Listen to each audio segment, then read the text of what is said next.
In Palestine, the death toll rose after 3 new massacres occurred in the last 24 hours, in which Israel killed 28 people and wounded 51 others. Venezuela's Attorney General's office revealed new audios linking a sector of the opposition to those involved in the PDVSA-CRYPTO corruption plot. And after a road collapse in Guangdong province in Southeast Asia, China, the number of casualties has risen to 36.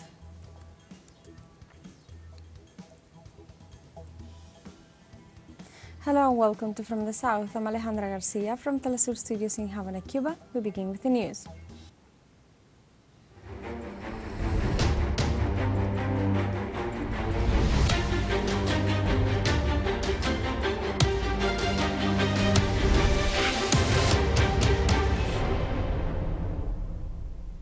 In Palestine, the death toll rose after 3 new massacres occurred in the last 24 hours, in which Israel killed 28 people and wounded 51 others.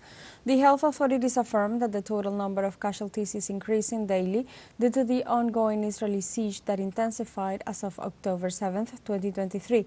Gazan Health Ministry affirmed that the number of martyrs so far exceeds 34,596, while the number of wounded has risen to 77,816. Mostly women and children. Health authorities emphasized that those numbers do not include the 10,000 Palestinians who are under the rubble.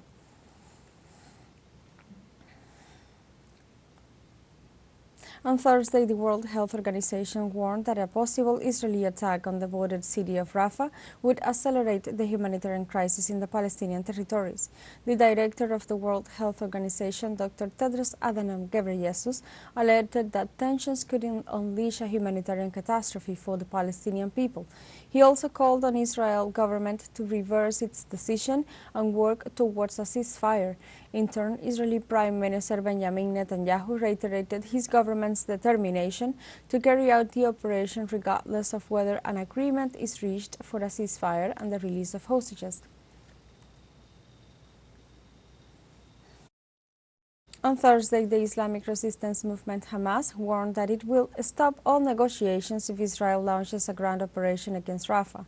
In recent hours, Prime Minister Benjamin Netanyahu has assured that he will carry out the operation by land, despite the advice of the United Nations, the humanitarian organizations deployed in the area, and even his allies in Washington and Cairo.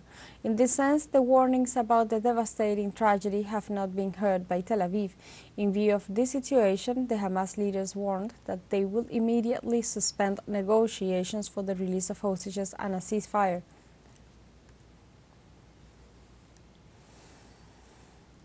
For Israeli occupiers, weren't enough to totally or partially destroy 80% of the educational facilities in Gaza. The few they kept, they turned them into military bases. Euromed Human Rights Monitor unfolded so. The extensive report denounces that the Zionist army occupied schools, universities and cultural centers and used them as military bases or barracks afterwards. This incident is a blatant violation of international law. The investigation points out that in addition to appropriating and destroying those spaces, they inflicted torture there, turning those places into detention centers where serious human rights violations have been committed. The Zionist soldiers themselves provided evidence by posting their videos. The government of Iran sanctioned 8 individuals and 5 British entities for their support of Israel's genocide against Palestine. The sanctions were announced by the Ministry of Foreign Affairs of Iran in compliance with the law to fight hostile activities of the Zionist regime against peace and security. The enforcement affects an air base of the British Royal Air Force in Cyprus, the Diamond Ship of the British Naval Force in the Red Sea, the British company Parker Meggitt, among other entities. While the list of sanctioned individuals includes the UK Defence Secretary Grant Shapps, the Director of British Defence Intelligence Adrian Byrd, and the commander of the ship Diamond in the Red Sea, Peter Evans. We go to the United States, where on Wednesday another of the first whistleblowers of the failures in the production of Boeing airplanes died. In this sense, health officials confirmed the death of Joshua Dean, the second airline employee to die in recent months. In this case, the 45-year-old was a quality auditor for the organization. It is important to note that in October 2022, the mechanical engineer discovered a serious manufacturing flaw in one of the company's planes and reported that mechanics were performing faulty procedures in the tail section of the aircraft.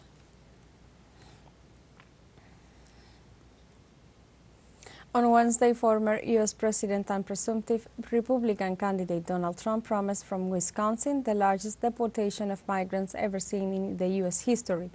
Trump assured the current U.S. administration's policy opened the door to millions of people, in his opinion, many of them very mean people.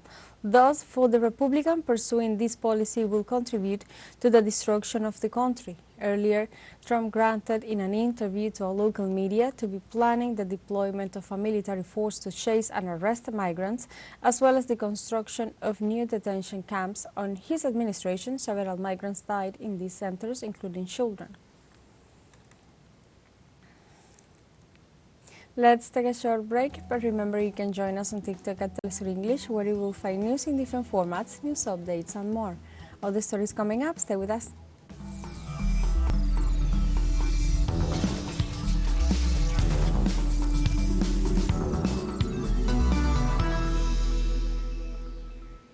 Welcome back. In Havana, the international meeting of anti-imperialism and solidarity with Cuba closed in its second day. More than 1,100 people participated in the event that began on April 30th. Previously, members of the Committee for Solidarity with Cuba visited a dozen companies and centers of economic relevance in Havana.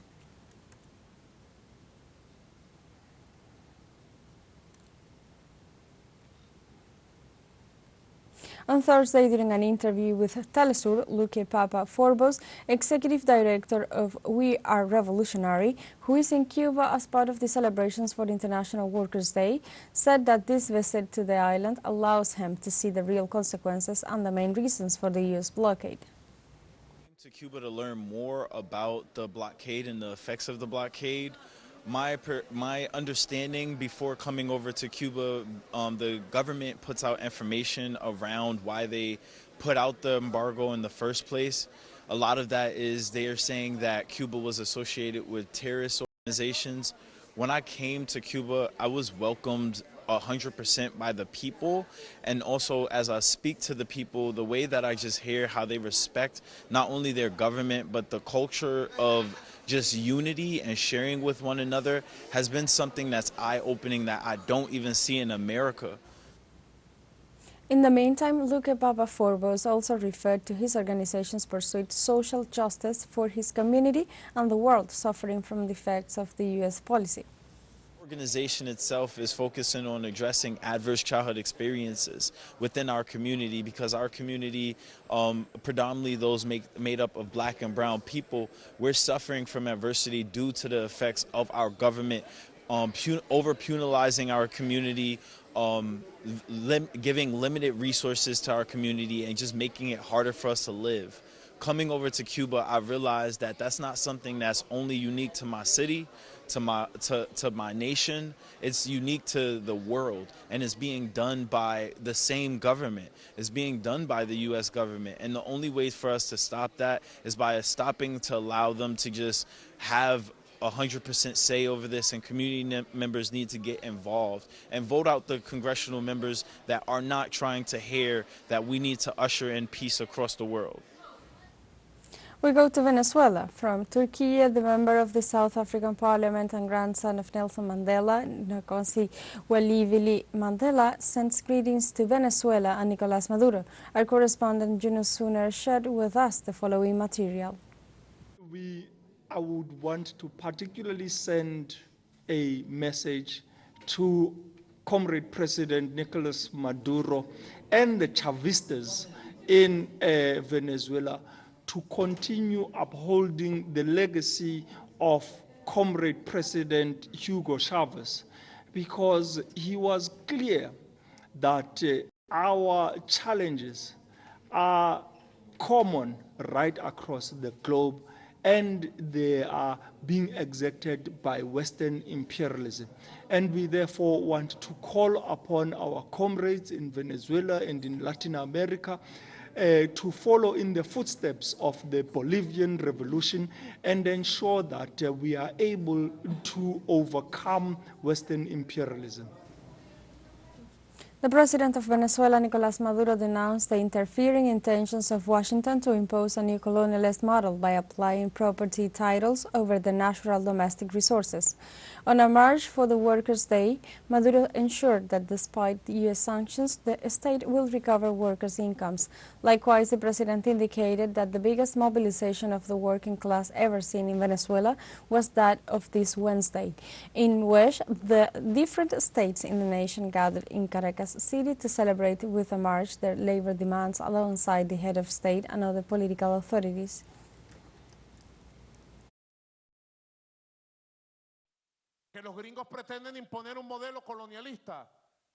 You know the U.S. empire is trying to impose a colonialist model, don't you?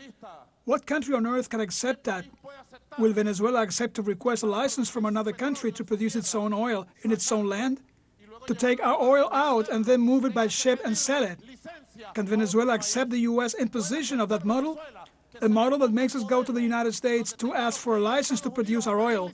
We will never accept it. Never. Jamás lo aceptaremos. Jamás.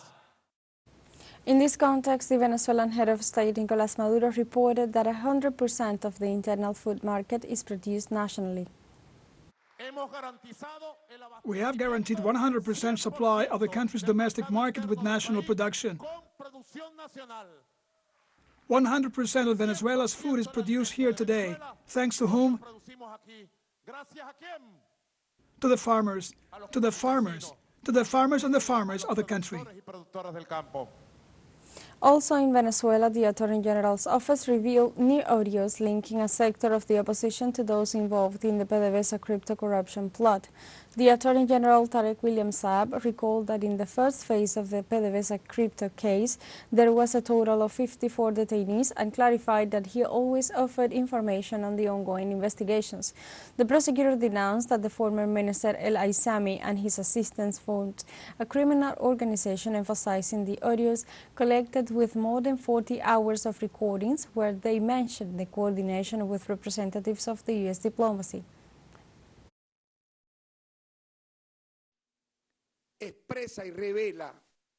It expresses and reveals the corruption plot, not only a political conspiracy. Listen, a brutal billionaire corruption that involves particularly and especially, and I say it openly, Leopoldo López and Julio Borges with the PDVSA-CRYPTO corruption plot. I want to know where they will hide now after what was said by Samar López, who, as you remember, was El Aissami's right-hand man, about how the corruption worked through the oil tankers which they assign as they wish, without leaving any record behind, and using the names of some star contractors. The Venezuelan Attorney General also announced that audios kept as evidence in the corruption investigation show a conversation in which the defendants planned actions to destabilize and overthrow the government of President Nicolás Maduro.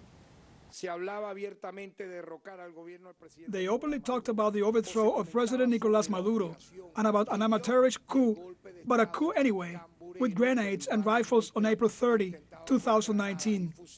They talked as if regretting not having achieved their objectives. That it didn't happen because of this, or that it didn't happen because of that, and that it didn't happen because one ratted out, and so on. Regretting that only 7 people showed up at the Altamira Bridge when 1 million were expected, etc. And about the Gideon operation, which was a terrorist operation, to be carried out through a mercenary company, Silvercon, where there was a millionaire contract of over $200 million that Guaidó signed together with other people. We have a final short break coming up, but before we invite you to join our WhatsApp community for our English-speaking audience. You can scan the QR code on screen to join directly and share the link to reach more people. Constant news coverage of Latin America and the Caribbean as well as the rest of the world. Stay connected and informed with teleSUR. Final short break. Don't go away.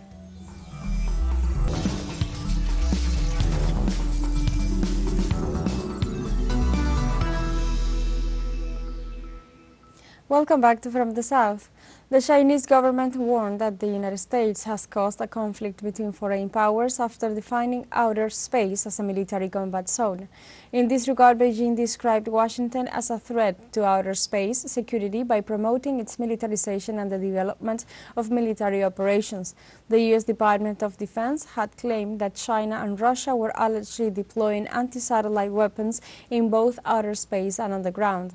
The Chinese Foreign Ministry also urged the United States government to stop spreading false statements, increasing its arsenal and preparing for an alleged war in outer space.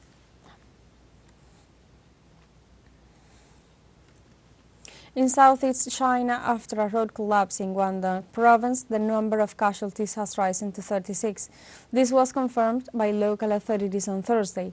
On the other hand, they reported that 30 people were hospitalized, although none of them is in serious danger. The accident occurred in the early hours of Wednesday morning when a section of the Meizhou-Dabu highway collapsed, causing 23 vehicles to fall. Both the accident investigation and the repair of the road itself began immediately.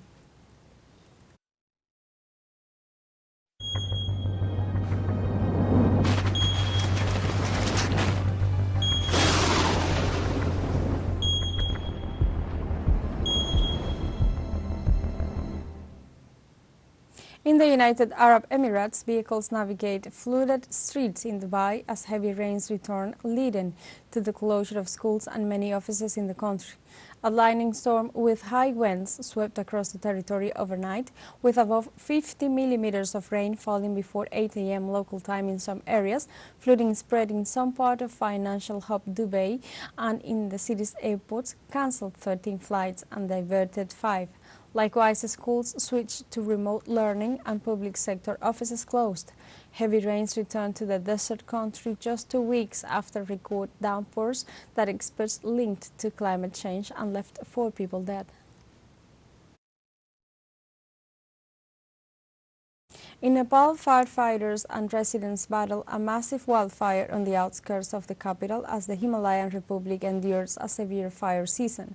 Emergency crews work through the night to fight the blaze on the southern periphery of the Kathmandu Valley. Nepal sees a spate of wildfires annually, usually beginning in March, but their number and intensity have worsened in recent years, with climate change leading to drier winters. More than 4,500 wildfires have been reported this year across the country, near double compared to last year. More than 100 schools in the southern city of Budwal were closed on Thursday for 2 days out of fears of the heat wave could impact in the health of the students. In Brazil, the government of Rio Grande do Sul decreed a state of public calamity due to the intense rains that the southern region is facing. The state of Rio Grande do Sul reported that after the rainfall, more than 10 people were reported dead, 21 people were missing, and more than 4.4 thousand people were displaced. The governor of the region qualified the natural disaster as level 3 due to the amount of damage and losses in the territory. The authorities also specified that more than 330 army men, equipment, lifeboats and aircraft have been mobilized to provide assistance to the affected citizens. We have come to the end of this news brief, but you can find these and many other stories on our website at telesurenglish.net and join us on social media, Facebook, X, Instagram, Telegram and TikTok. For teleSUR English, I'm Alejandra Garcia. Thank you for watching.